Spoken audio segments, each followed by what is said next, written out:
1. What is gaseous exchange in plants?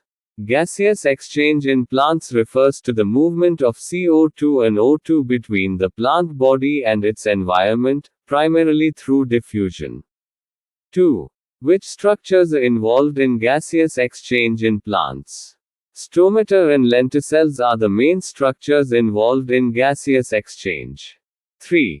What happens during daytime gaseous exchange in plants? During the day, plants take in CO2 for photosynthesis and release O2. 4. What happens during nighttime gaseous exchange in plants? At night, plants absorb O2 and release CO2 due to respiration. 5. What is the compensation point of photosynthesis?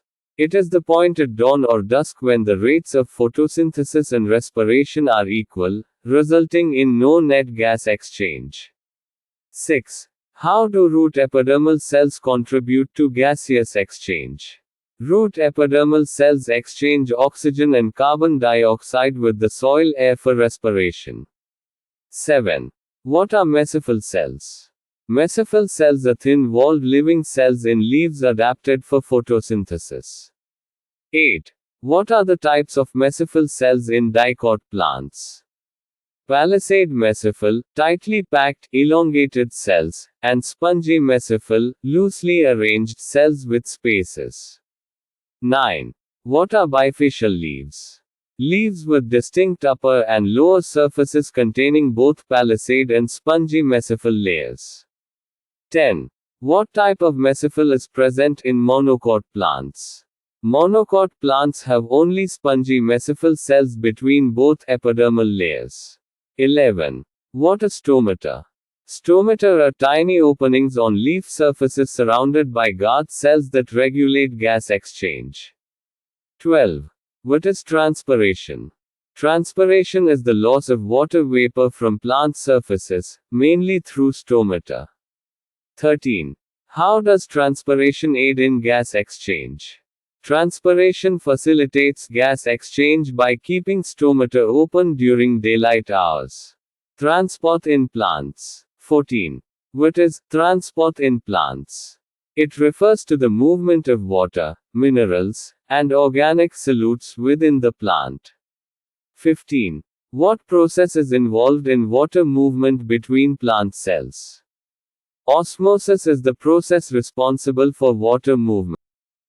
16. Define osmosis. Osmosis is the movement of water from a region of higher concentration to lower concentration through a semipermeable membrane. 17. What is water potential? Water potential is the potential energy in water, measured in megapascals, determining its movement. 18. What is the water potential of pure water? The water potential of pure water is 0. 19. What is solute potential? Solute potential is the reduction in water potential due to the presence of solutes. 20. How does pressure potential affect water potential? Pressure potential increases water potential by applying pressure greater than atmospheric pressure. 21. What are the three pathways of water movement in plants? Apoplast pathway, symplast pathway, and vacuolar pathway. 22. What is the apoplast pathway? Water moves through adjacent cell walls without crossing cell membranes. 23. What is the symplast pathway? Water moves through interconnected cytoplasm of cells via plasmadesmata. 24. What is the vacuolar pathway? Water moves from vacuole to vacuole, crossing membranes and cell walls. 25. What is the role of Casparian strips in the apoplast pathway? Casparian strips in endodermal cells regulate the movement of solutes into the xylem by blocking apoplast flow. Conceptual questions. 26. What causes endosmosis and exosmosis? Endosmosis occurs when water enters a cell, and exosmosis occurs when water exits a cell due to differences in water potential. 27. How is water potential calculated? Water potential equals solute potential plus pressure potential.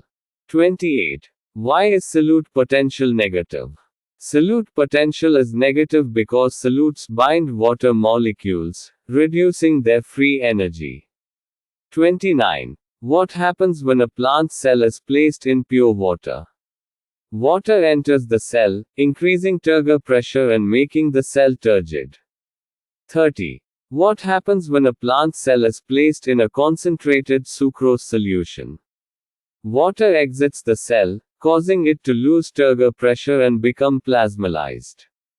31. What is the function of xylem? Xylem transports water and minerals from roots to leaves. 32. What is the function of phloem? Phloem transports organic solutes, like sugars, from leaves to other plant parts. 33. What are plasmodesmata? Plasmodesmata are cytoplasmic connections between adjacent plant cells, enabling the symplast pathway. 34. Why is the symplast pathway important? It allows water and solutes to move through the cytoplasm without crossing additional membranes. 35. What is cytoplasmic streaming? It is the movement of cytoplasm within cells, aiding in the symplast pathway.